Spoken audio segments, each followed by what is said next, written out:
Salve Maria a todos. Vou tentar hoje ler, perdão, ontem nós ficamos sem a leitura, mas a leitora pegou um resfriado muito forte e a voz fica horrível e a tosse também atrapalha. Então, por isso, a todos que estão acompanhando a leitura desse livro tão belo, História de uma Alma, perdão a todos por ter pulado um dia. Mas nós vamos seguir, lógico, sem pular, na parte onde nós paramos. Antes de ver abrirem-se diante de mim as portas da abençoada prisão pela qual suspirava, tinha ainda que lutar e sofrer. Foi este meu pressentimento ao voltar à França, mas tão grande era minha confiança que não deixava de esperar que permitida me seria a entrada em 25 de dezembro. Apenas chegada em Lisieux, nossa primeira visita foi ao Carmelo. Que entrevista não foi aquela? Tínhamos tanta coisa para nos dizer umas às outras após um mês de separação, mês que me pareceu muito comprido, durante o qual aprendi mais do que em 20 anos. Oh, minha querida mãe, que doçura foi para mim ver-vos novamente, abrir-vos minha pobre alminha ferida. A vós, que sabias compreender-me tão bem, a quem bastava uma palavra, um olhar, para que tudo adivinhasseis. Tinha-me abandonado totalmente, tinha feito tudo quanto de mim dependia. Tudo, até falar ao Santo Padre. Por isso, já não sabia o que ainda me caberia fazer. Disseste-me que escrevesse ao senhor bispo e tornasse a lembrar-lhe o prometido.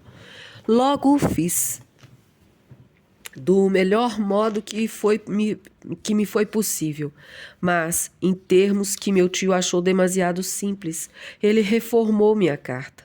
No momento que ia pô-la no correio, recebi uma vossa, em que dizíeis para não escrever, mas para aguardar alguns dias ainda. Obedeci, sem demora, pois estava certa de que era o melhor meio de não me enganar. Afinal, 10 dias antes do Natal, minha carta foi despachada. Muito convencida de que a resposta não se faria esperar, todas as manhãs, depois da missa, ia com papai ao correio, com a fé de que ali iria encontrar a permissão de pôr-me a salvo.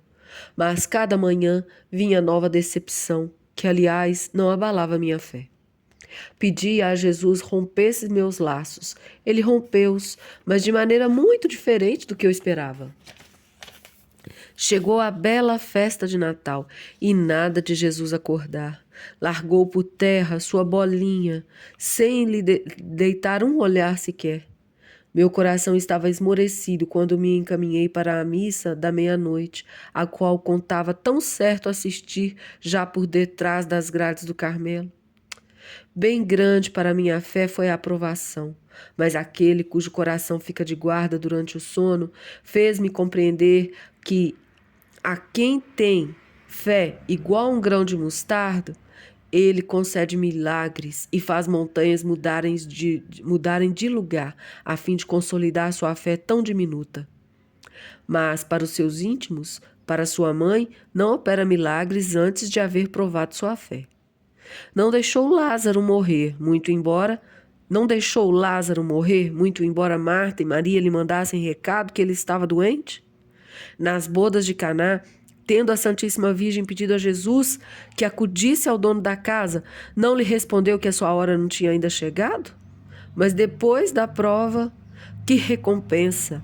A água muda em vinho, Lázaro ressuscita. Assim, também procedeu Jesus com sua Teresinha. Depois de prová-la por muito tempo, cumpriu à larga todos os desejos do seu coração. Na tarde da radiosa festa que passei entre lágrimas, fui visitar as carmelitas. Foi grande minha surpresa quando, ao abrir-se a grade, dei com os olhos no encantador menino Jesus, tendo na mão uma bola sobre a qual estava escrito meu nome. Em lugar de Jesus, muito pequeno para falar, as carmelitas cantaram em minha honra um cântico composto pela minha querida mãe, por vós. Cada palavra me derramava na alma uma consolação bem deliciosa.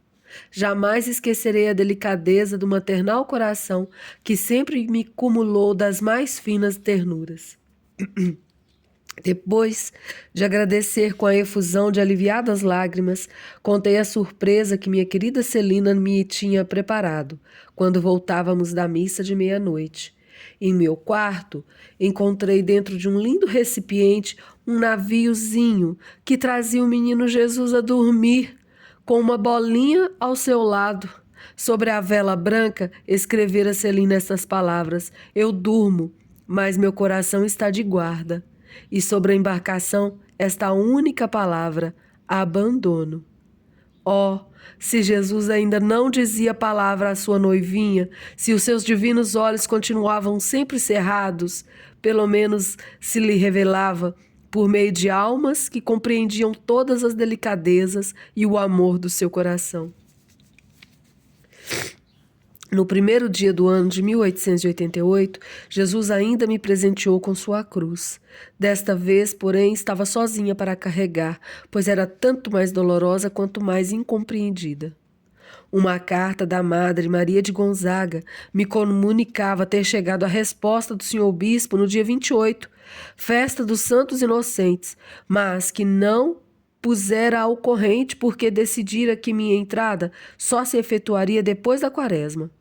Não pude conter as lágrimas quando pensei em tão longo prazo. Para mim teve aprovação um caráter todo particular. Via meus laços rompidos por toda parte do mundo, mas agora a Santa Arca negava a entrada à mísera pombinha. Admito, de bom grado, que darei a impressão de ser pouco razoável, não aceitando com alegria esses 3 meses apenas de exílio. Mas admito também que, sem o parecer, a aprovação foi muito grande e me fez crescer bastante no abandono e noutras virtudes. Como se passaram os 3 meses tão ricos em graças para minha alma? Primeiramente, ocorreu-me o pensamento de não me preocupar em ter uma vida tão bem disciplinada como era meu costume. Logo, porém, compreendi o valor do tempo em que me era disponível e decidi dedicar-me mais do que nunca a uma vida compenetrada e mortificada. Se digo mortificada, não é para levar a crer que praticasse penitências. Infelizmente, nunca fiz. Muito longe de me assemelhar às belas almas que desde a infância praticavam toda a sorte de mortificações, não sentia nenhum atrativo por elas. Isso provinha sem dúvida de minha covardia, porque poderia, como Celina, encontrar 1000 pequenas maneiras para me levar a sofrer, mas em lugar disso, deixava-me regalar e tratar bem como um filhote de passarinho, que não carece de penitência. Minhas mortificações consistiam em dominar minha vontade, sempre pronta a impor-se, em não soltar palavra de réplica, em prestar pequenos obséquios sem alarde, em não apoiar o dorso quando estava sentada, etc. Foi pela prática desses nadas que me preparei para ser a desposada de Jesus. Não posso dizer quão doces eram as recordações de tal expectativa e o que ela me deixou. 3 meses passaram depressa. Afinal, chegou o momento tão ardente e desejado. Escolheu-se para minha entrada uma segunda-feira, 9 de abril, data em que o Carmelo celebrava a festa da Anunciação, transferida por causa da quaresma. Na véspera, toda a família estava reunida em torno da mesa, onde me assentaria pela última vez. Ah, como são pungentes reuniões assim na intimidade! Na ocasião que a gente não quer ser alvo de atenções, prodigam-se carinhos, palavras extremamente afetuosas que fazem sentir o sacrifício da separação. Papai não falava quase nada, mas seu olhar fixava-se em mim com amor. Titia chorava de vez em quando e titio dava-me 1000 demonstrações de afeto. Joana e Maria também se desdobravam em delicadezas para comigo, sobretudo Maria, que, tomando minha parte, pediu perdão das mágoas que julgava ter me causado. Por fim, minha querida Leoniazinha, que voltava há alguns meses da visitação, tendo entrado ela na visitação dia 16 de julho, Leônia dali saiu dia 6 de janeiro de 1888.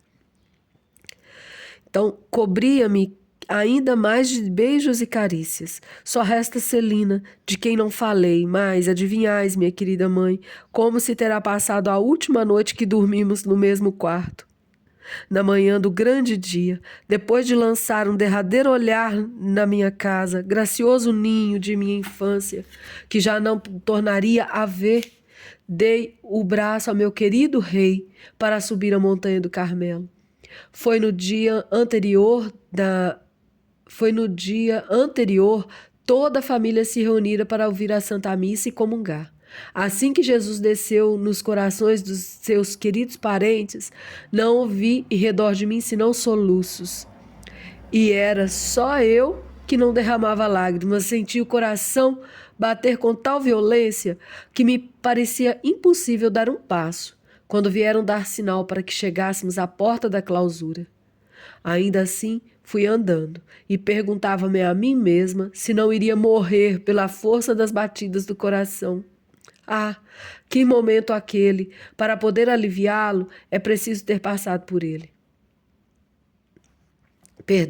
Para poder avaliá-lo, é preciso ter passado por ele. Minha emoção não se manifestou por fora. Depois de haver abraçado todos os membros de minha querida família, pus-me de joelhos diante do meu incomparável pai para lhe pedir a bênção. A fim de me a conceder, ele mesmo se pôs de joelhos e abençoou-me a chorar. Devia fazer sorrir os anjos esse espetáculo em que um ancião apresenta ao Senhor sua filha, ainda na primavera da vida. Alguns instantes depois, as portas da Santa Arca se fechavam atrás de mim e lá dentro recebi os abraços das queridas manas que me haviam servido de mães e que dali por diante tomaria como modelos de minhas ações. Enfim, meus desejos estavam satisfeitos. Minha alma experimentava a paz, tão doce, tão profunda, que não poderia externá-la com palavras. E faz 7 anos e meio que esta paz íntima se conserva como minha partilha e não me abandonou no meio das maiores provações.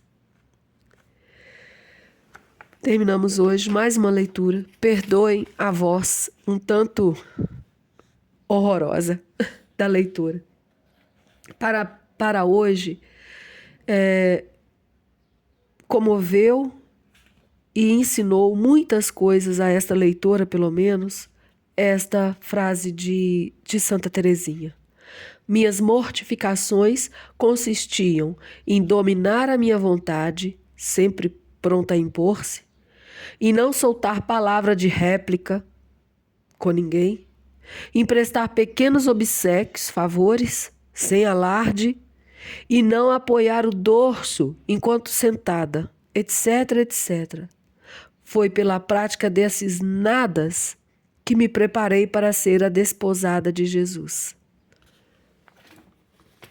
Que nós possamos aproveitar esses nossos nadas, que são pequenas coisas, e mais tarde nós falaremos sobre isso, da pequena via de Santa Teresinha, ela vai falar, nós vamos apenas ler, repetir as palavras dela aqui na leitura, mas mais tarde veremos como esses nadas a fizeram uma